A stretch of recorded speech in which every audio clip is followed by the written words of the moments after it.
Bismillah ar-Rahman ar-Rahim. As-salatu was-salamu ala Rasulih al-Karim wa ala alihi wa ashabihi ajma'in. So in this video, I want to talk about something what Abu Taymiyyah, who's the guy, you can look him up. He gave a very intense example of shirk in one of his recent videos, right? And the example is really intense. I don't want to repeat it. You can look it up. But I want to talk about this obsession that some people have with shirk, that takes them on the path, on an intense path, right, of extreme views, right.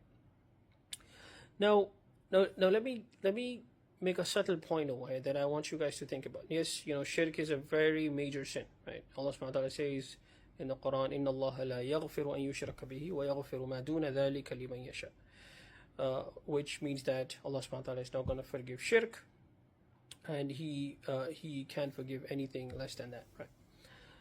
But we have to obviously present Islam in a way that you give a rather complete picture, right, and not get obsessed with a single concept. But now the subtle point I want to make over here is that, remember, shaitan, he was not a mushrik. He believes in Allah subhanahu wa ta'ala, right? But his kibr, right, his arrogance, gave birth to a platform for mushriks. His arrogance gave birth to Jahannam, which is where the mushrikeens are going to dwell. Right? So can you imagine how intense takabbur is going to be? That it gave birth to Jahannam, right?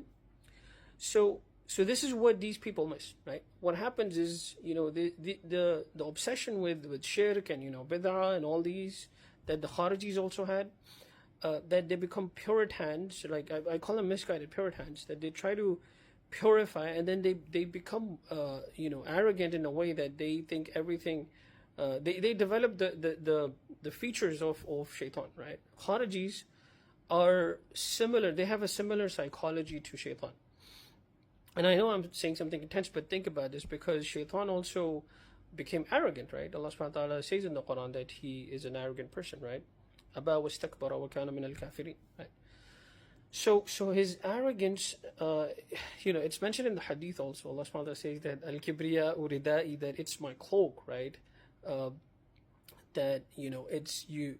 If you try to take away my cloak, I'm gonna, the people who try to do that, they're gonna go into hellfire, right? So the point I want to make is that what typically happens is that in order to purify religion, and I've talked about misguided Puritans in my previous videos, that these people become so intense that they start labeling. They become mutakabbir, like the shaitan, and then they get this license of labeling people as bid'ah, and then thinking that they're better than other people. And then that obviously leads to a dangerous path that what the kharijis did. They became, they had several wars with the Sahaba radiallahu anhum ajma'in. So this is something that I want you guys to think about, right? This obsession with shirk, yes, but there are other things that we have to. The opposite of shirk, of takabbur, of arrogance, is humbleness, and that's which was represented, which was manifested to our Prophet ﷺ in the most amazing way, which is why he was given the title of al-abd, right? So we have to make sure that when we are avoiding shirk, that we don't develop this ability and this disease of labeling people, or becoming so intense that we become mutakabbir, right? Because shaitan, he was not a mushrik, but he was a mutakabbir, and which is what the kharijis always miss.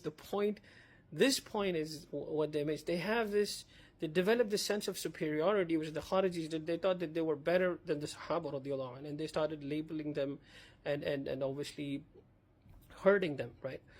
And so this is, we really need to know our history and think about these subtle points, rather than making these giving these extreme examples and causing confusion among people.